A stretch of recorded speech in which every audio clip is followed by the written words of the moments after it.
Daniel sabia o que muitos não sabiam. Comprometimento expressa a disposição da pessoa em dedicar seu tempo e energia a algo em que acredita. O comprometimento de Daniel era tão sincero e firme que Deus mesmo testemunhou que, mesmo que esses três homens, Noé, Daniel e Jó, estivessem entre o povo, pela sua própria retidão só poderiam salvar a si mesmos, declara o Senhor Deus. Ezequiel 14, verso 14. Vemos o comprometimento de Daniel desde cedo. A cena é a corte de Nabucodonosor na Babilônia, depois de ele atacar Jerusalém no 3º ano do reinado de Jeoiaquim.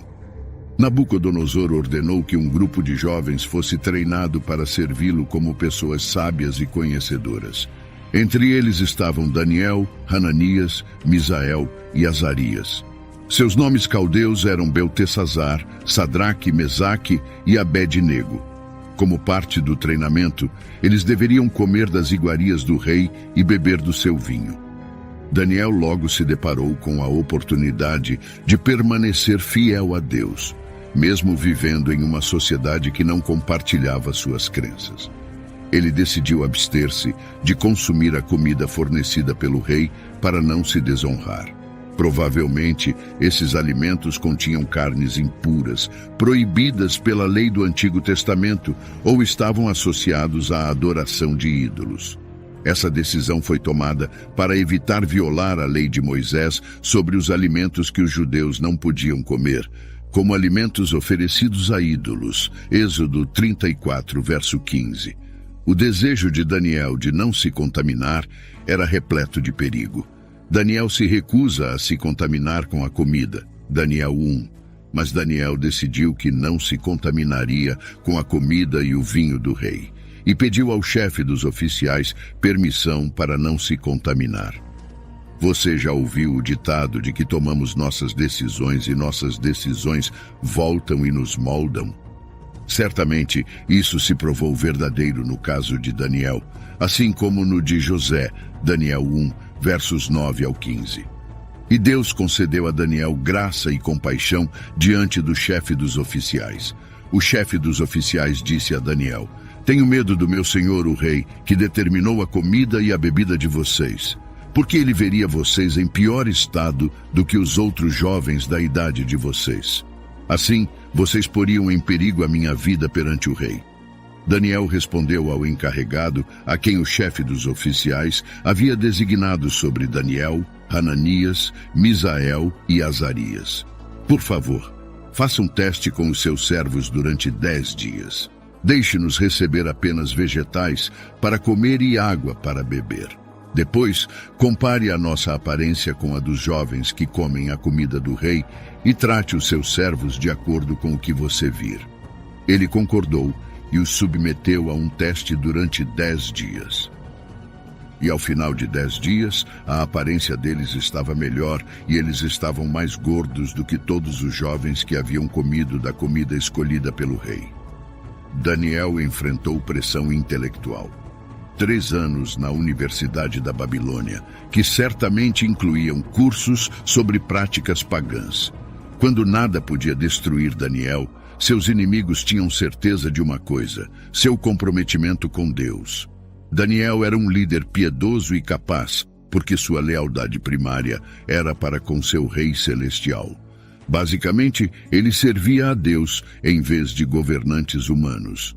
O rei Dário teve a sabedoria de nomear Daniel como um dos 3 principais administradores, e Daniel mostrou-se tão excelente que o rei pretendia nomeá-lo como governante de todo o país. No entanto, nem Daniel nem o rei previram o que aguardava esse homem dedicado ao reino. A firmeza de Daniel instigou o ciúme entre os outros funcionários do governo. Eles o desprezavam porque ele era excelente, não porque era mau. Os oficiais tentaram estabelecer uma acusação contra Daniel, mas ele estava na administração babilônica há cerca de 40 anos nesse ponto, e seu registro ético era impecável. Qual era o plano?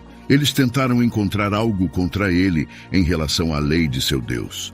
Considere-se afortunado se a única coisa que seus adversários puderem dizer sobre você for que você é muito comprometido com Deus. Daniel 6.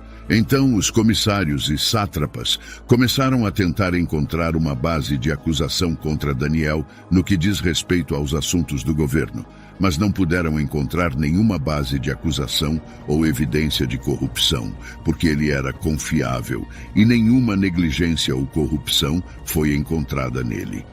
Então esses homens disseram: não encontraremos nenhuma base de acusação contra este Daniel, a menos que a encontremos contra ele no que diz respeito à lei de seu Deus.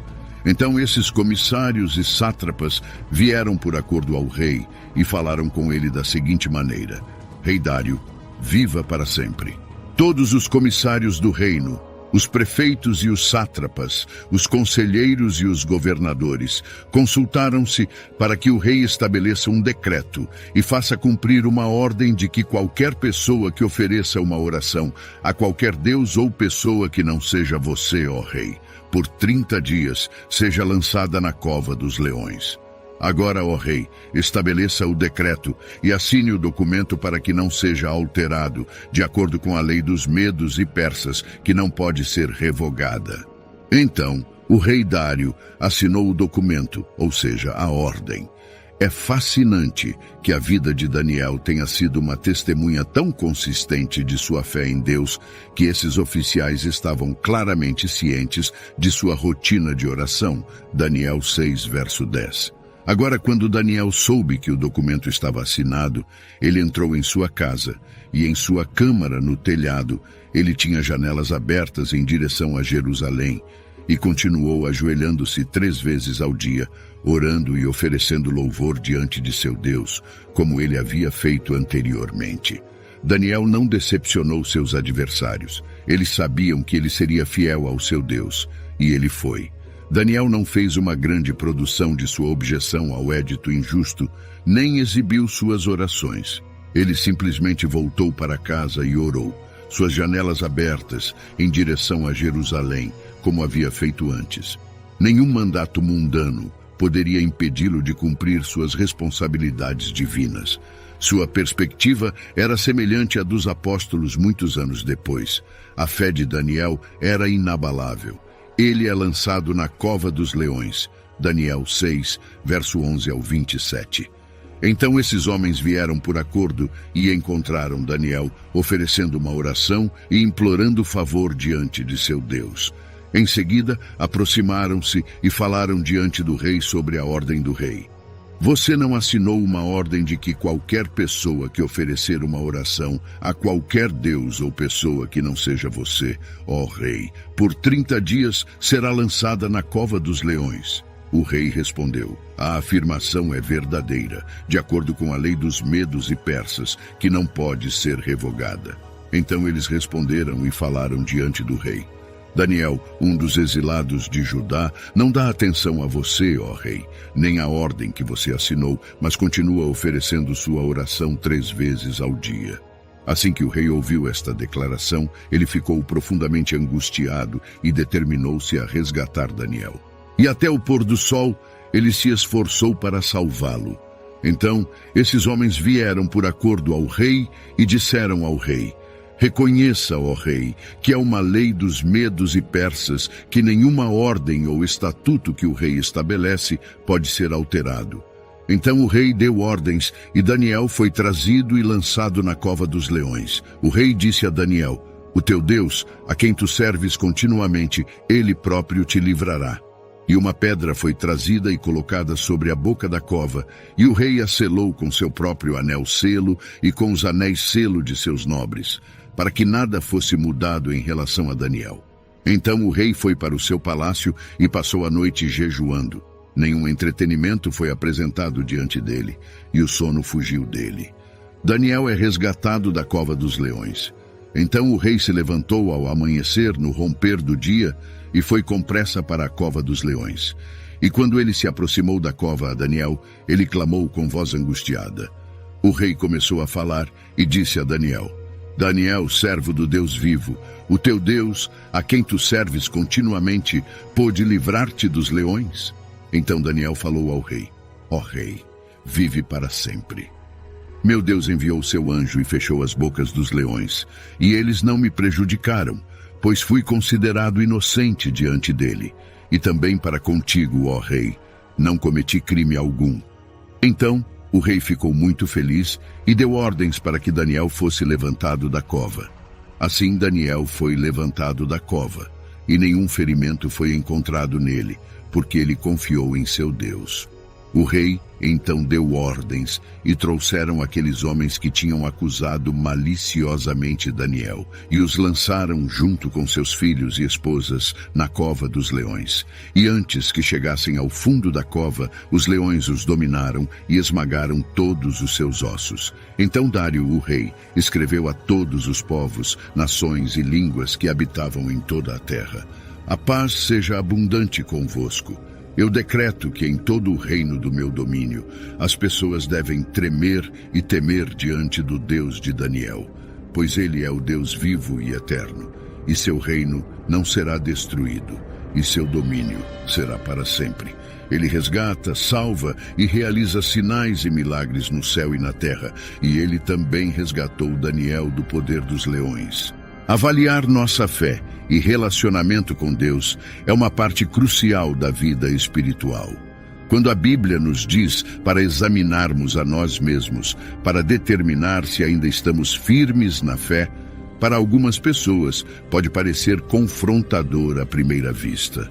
No entanto, se olharmos de perto, descobriremos que é um chamado a uma avaliação profunda, genuína e reflexiva que nasce de um lugar de amor, segundo Coríntios 13, versos 5 e 6. Examinai a vós mesmos para ver se estáis na fé.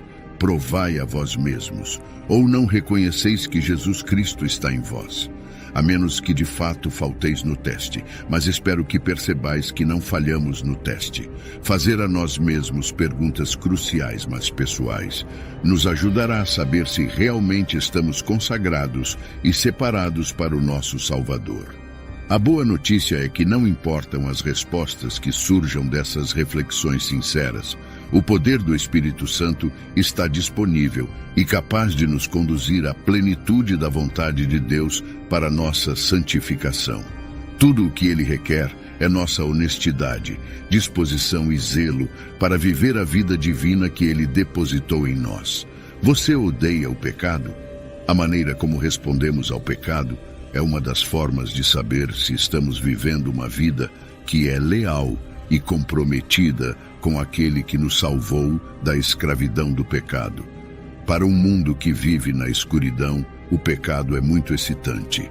Mas para um crente, o pecado deve ser visto pelo que realmente é, um peso tóxico e uma sujeira invisível que entope a vida espiritual de uma pessoa e a afasta de Deus. Portanto, um crente que escolheu a luz em vez da escuridão não pode se sentir confortável quando os padrões de Deus são comprometidos. Isso ocorre porque, para ele, os padrões de Deus são a única verdade pela qual todos devem viver. Salmo 97, verso 10. Odeie o mal, você que ama o Senhor, que guarda as almas dos seus piedosos. Ele os salva da mão dos ímpios. Se o mal e a iniquidade o entusiasmam, isso significa que você está pronto para o arrependimento diante do Salvador. Se os únicos modelos que você encontra são pessoas abertamente anticristo, isso significa que você ainda tem muito trabalho espiritual a fazer antes de caminhar em verdadeira liberdade de Satanás. Você considera Deus e as coisas? Você considera Deus uma prioridade? Do seu reino como prioridade, Paulo, que era um seguidor fervoroso e amante de Deus, disse: muitos no corpo de Cristo professam seu amor a Deus, mas são os mesmos que tentam dissuadir outros das coisas de Deus. Um verdadeiro amante de Deus sempre colocará Deus em primeiro lugar em tudo o que faz. Eles sempre consideram o que Deus dirá se eles se envolverem em qualquer coisa. É sempre sobre Deus primeiro. Você fez da obediência a Deus um estilo de vida? Deus está sempre falando com seu povo, e aqueles que são comprometidos com Ele ficam felizes em obedecer suas palavras, porque é o caminho para a vida real. Quando escolhemos esta nova vida no reino de Deus, suas leis agora devem se tornar os princípios orientadores de nossas vidas o tempo todo.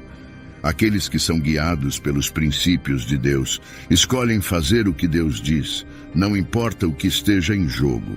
Ouvimos, obedecemos e servimos a Deus, porque como nosso Criador e Salvador, Ele sabe o que é melhor.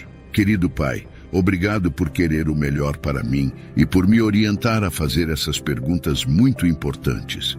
Estou grato pela oportunidade de me examinar e me testar. Obrigado por mostrar que estou vivendo uma vida que é leal e consagrada a você. Senhor, peço que me ajude a manter minha posição para você, porque não posso fazê-lo em minha força. Também peço a graça de permanecer firme e dedicado a você. Ao considerarmos a importância de odiar o pecado, colocar Deus como prioridade e fazer da obediência a Ele um estilo de vida, somos desafiados a refletir sobre a profundidade de nossa fé e relacionamento com o Salvador. A vida cristã não é apenas sobre evitar o mal, mas é uma jornada de amor e comprometimento com aquele que nos redimiu. Portanto, diante dessas reflexões, somos chamados a uma entrega mais profunda a Cristo. Se percebemos áreas em que precisamos crescer, a boa notícia é que o Espírito Santo está disposto a nos capacitar para viver de acordo com os padrões de Deus. Que possamos abraçar a graça que nos é oferecida, buscando uma transformação contínua em nossas vidas. Que a luz de Cristo brilhe mais intensamente em nós, afastando as trevas do pecado e nos guiando em um compromisso renovado com Deus. Que nossas vidas se tornem testemunhos vivos do poder transformador do Evangelho.